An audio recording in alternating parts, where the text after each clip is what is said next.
Abang, anak dah pergi ambil belum kat sekolah tu? Ya, awak dah pergi ambil. Saya sibuk lah. Tengah sibuk ni kan, tampak ni banyak kerja dalam ni. Tak, saya ada meeting sekejap lagi ni. Tapi Kenapa dia tengah jawab-jawab soalan-soalan kawan-kawan saya ni kan, nanti susah. habis anak siapa nak pergi ambil? Awak lah pergi ambil. Janganlah, Awak ada masa kena saya sibuk ni. Saya pun kerja. Saya ada komitmen sekarang ni. Tak selesai kita drama kita. Drama kita takkan selesai sebenarnya. Tapi inilah ceritanya mengenai dengan komitmen kan? Ya, komitmen peranan siapa dalam keluarga. Dan kita nak tengok kesan dan anda kata komitmen tak diberikan sepenuhnya. Jadi kita bersama dengan sahabat saya, bukan calon-calon orang, iaitu Tuan Renato bin Nunci, kaunselor berdaftar daripada dan juga merupakan ketua kaunselor Pusat Kaunseling Selangor. Assalamualaikum.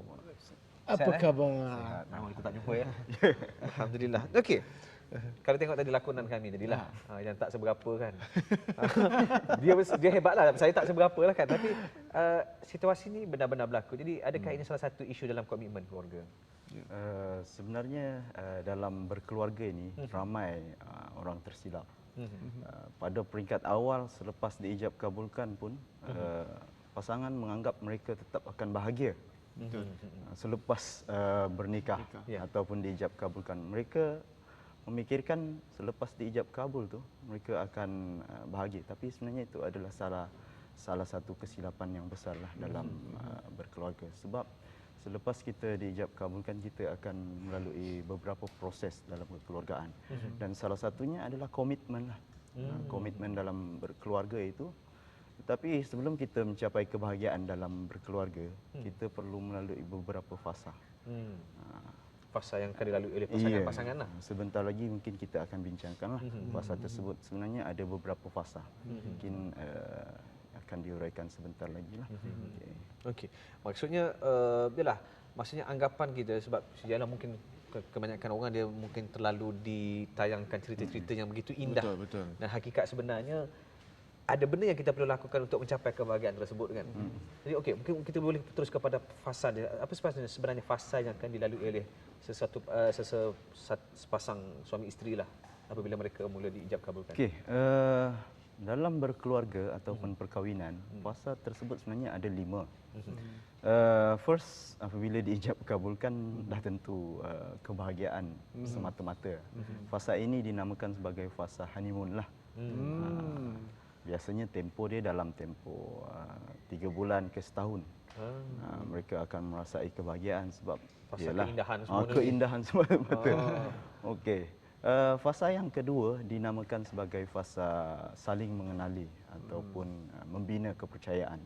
Pada peringkat ini pasangan akan mula bergolak.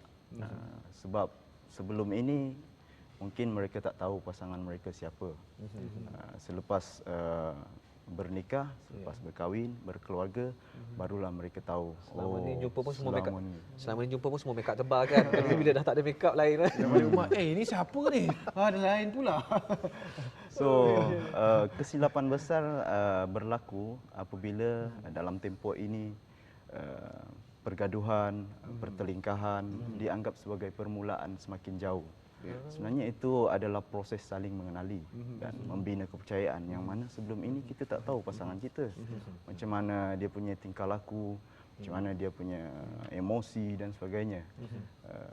Pasangan yang menganggap ini sebagai permulaan semakin jauh, mereka akan mungkin tidak akan dapat ke proses yang berikutnya lah, iaitu fasa yang kedua. Oleh sebab itu, dalam tempoh fasa yang kedua ini, pengenalan tu. Pasangan perlu menganggap sebagai permulaan untuk saling menyayangi lah, sebab berkeluarga adalah proses. Jadi bila proses, dia perlu melalui step, fasa by fasa. Stage by stage, fasa demi fasa. Fasa yang ketiga dinamakan sebagai fasa komitmen. Pada ketika ini, apabila fasa yang pertama kita dah lalui, iaitu kita dah mula mengenali pasangan kita, menyayangi, mungkin pula ada sedikitlah komitmen pula yang menyusul. Ketika ini anak mula membesar, memerlukan belanja yang mungkin lebih banyak. Jadi komitmen akan bertambah. Dan ketika ini jugalah anak-anak sedang membesar, pembelajaran dan sebagainya, memerlukan kos yang lebih tinggi lah. Jadi kesilapan terbesar pada ketika ini apabila pasangan tidak bersedia dari sudut kewangan, persediaan dari sudut tanggungjawab sebagai seorang ayah, sebagai seorang mak. Dan ketika ini juga kadang-kadang berlaku konflik di mana pasangan menganggap dia sudah tidak disayangi. Sebab apa? Mungkin fokus kepada anak. Bertambah sikit lah. Maknanya pembahagian kasih sayang tu Dan kadang-kadang mungkin fokus tertumpu kepada kerja kan sebab nak mencari kewangan sejalan untuk menampung perbelanjaan yang semakin meningkat. Okey. Fasa seterusnya? Fasa yang seterusnya dinamakan sebagai fasa pertama tadi bila honeymoon, kasih sayang. yang kedua kasih kenal saling mengenali, mengenali, yang seterusnya tadi ketiga adalah komitmen. Fasa yang keempat dinamakan sebagai fasa kebahagiaan. Ketika ini baru kita mendapat kebahagiaan. Perkahwinan biasanya kita hanya akan mendapat kebahagiaan selepas 10 tahun perkahwinan. Lamanya. Ya, sebab selepas melalui fasa membina kepercayaan, komitmen, ketika itu kita dah mula dapat menyesuaikan kewangan, menyesuaikan tanggungjawab terhadap isteri, terhadap anak dan sebagainya. So pada ketika inilah barulah kita mendapat kebahagiaan. Dan kesilapan dalam berkeluarga adalah bila mana kita seperti yang saya nyatakan awal tadilah. Ingatkan kahwin ni terus bahagia kan. Sebenarnya dapat bahagia 10 tahun baru dapat bahagia. Betul lah. Selepas itu tak ada masalah. Betul. Kalau masalah tu macam mana pula tu kan? Maksudnya kalau ada sangkut-sangkut dalam fasa-fasa tertentu maksudnya dia akan menjejaskan yang lain. Iya betul. Okey macam ni. Kita tengok sekarang ni anak-anak. Kita cerita pasal anak-anak kan. Nanti komitmen pasal anak-anak. Sekarang ni kita tengok ahli keluarga kebanyakannya faham peranan mereka sebagai komitmen, sebagai ibu ayah kan. Tapi ada yang mereka setengah-setengah tu tidak ambil perhatian langsung. Dan membiarkan anak-anak mereka daripada membentuk kepribadian mereka, akhlak mereka, pendidikan mereka terus tidak bertanggungjawab terhadap tu dan memberikan banyak kesan kepada anak-anak tu sendiri dan juga kesan kepada masyarakat. Jadi macam mana tu nak diatasikan masalah-masalah sebegitu? Okey, dalam berkeluarga dah tentu kita akan ada anak. So, anak ini dilahirkan seperti kain putih yang mana terpulang pada ibu bapanya untuk mencorakkan sama ada Yahudi, Majusi dan Nasrani. Dalam sebuah hadis yang disebutkanlah. Dalam mendidik anak-anak, masyarakat kita sebenarnya dah mula faham, dah mula berilmu dalam bab mendidik anak-anak. Cumanya yang menjadi kesilapan dalam mendidik anak-anak adalah kita terlalu menyatakan perkara yang kita tak inginkan berbanding dalam bentuk sokongan. Misalnya pada kanak-kanak kita nampak mungkin kanak-kanak sedang bermain dan kita lebih menyatakan apa yang kita tak nak, iaitu contoh jangan nakal-nakal dan sebagainya. Maksudnya kalau tengah berlari jangan berlari. Jangan berlari. Kalau lihat pada perkembangan kognitif kanak-kanak, dia masih tak mampu mentafsirkan benda abstrak. Dan jangan itu tidak boleh ditafsirkan oleh minda, oleh otak melalui tingkah laku.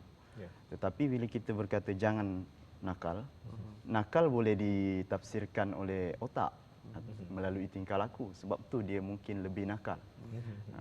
Oleh sebab itu kita perlu menyatakan sebenarnya apa yang kita nakkan. Bila kita berkata untuk jangan nakal, sebenarnya kita nak apa pada anak kita? Jadi baik. Jadi baik. Jadi baik ya. Ya. Saya memang Kita perlu menyatakan apa yang kita nak. Jadi maksudnya kalau jangan berlari itu berjalan. Jalan elok-elok. sama juga dengan remaja. Contohnya kalau kes bawa motor laju.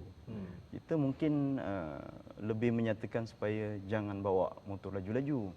Kan? Kita tak mengingatkan tentang bawa motor tu berhemah. Bawa hati-hati dan sebagainya. Mungkin dalam fikiran dia, kalau ada orang kejar saya, takkan saya nak bawa slow kan? Jadi kita lebih menyatakan benda yang kita tak inginkan. Maksudnya kita lagi bisa jaga bawa lari laju tapi hati-hati ya. Berhati-hati. Berhati-hati terus. Okey. Mungkin sedikit pesanan daripada Cik Renato sendiri lah kepada mereka yang mungkin lah sebab saya rasa komitmen ini terletak kepada kedua-duanya kan. Tapi anda kata ada dalam satu keluarga itu hanya tinggal seorang sahaja yang memberikan komitmen. So, apa yang perlu dilakukan? Sedikit nasihatlah sebagai penutup perbincangan kita hari ini. Okey, yang akhirnya dalam berkeluarga ini seperti yang saya nyatakan di awal tadilah, dia merupakan salah satu proses. Jadi setiap proses itu tidak akan melalui kesempurnaan terus. Dia perlu melalui beberapa cabaran, beberapa halangan dan sebagainya. Dan halangan itu perlu diatasi dengan lebih berkesan lah. Andai kata masih bersama pasangan, saling memahami, saling toleransi adalah paling utamalah dalam hal ini. Kalau salah seorangnya tidak bertanggungjawab, mungkin boleh diselesaikan dengan cara berbincang, mendapatkan khidmat daripada kaunselor yang berdekatan. Sebab ketika ini kita ada banyak kaunselor. Kaunselor yang berdaftar daripada Lembaga Kaunselor Malaysia, yang mana mereka boleh memberikan khidmat ini secara profesional. Dan kebanyakannya memberikan khidmat secara percuma. Sebab ramai di luar sana yang apabila menghadapi isu ini, mereka tersilap orang untuk mendapatkan khidmat. Mungkin mereka bercerita pada orang-orang tertentu yang tidak profesional. Jadi mungkin cerita itu akan disebarkan, diviralkan dan sebagainya. Tapi apabila mereka mendapatkan khidmat daripada pakar ataupun golongan profesional, perkara itu tidak akan berlakulah, dan kita akan bantu dari sudut psikologi, dari sudut perkhidmatan kaunseling dengan lebih berkesanlah melalui proses. InsyaAllah. Alhamdulillah. Baik, terima kasih banyak pada Encik Renato hari ini atas perkongsian mengenai dengan komitmen keluarga ni. Peranan siapa? Peranan kita bersama. Kita jangan gaduh lagi. Jangan gaduh. Kena bertoleransi, kena berikan kasih Tapi sayang. masalah tak selesai juga, anak siapa ambil? Itu siapa nak ambil ni? Siapa nak ambil? Producer. Okey. Itu sedikit mengenai dengan dikongsikan oleh Encik Renato. Saya nak petik sikit. Sebenarnya bila mendapatkan khidmat kaunseling, anda kena dapatkan daripada kaunselor berdaftar sebab mereka ni ada akta kerahsiaan. Apa saja cerita takkan disebarkan. Betul. Tapi kalau cerita dekat orang lain mungkin dah masuk majalah dan juga takut ada di-post sidang kan, media. di-viralkan. Jadi media sosial punya satu topik yang hangat. Jadi jangan kita biarkan kita berjumpa dengan yang orang yang sepatutnya untuk kita berjumpa. Okey. Berat seketika selepas ini ada lagi perbincangan menarik. Itu di segmen Assalamualaikum. Yep. Selepas ini.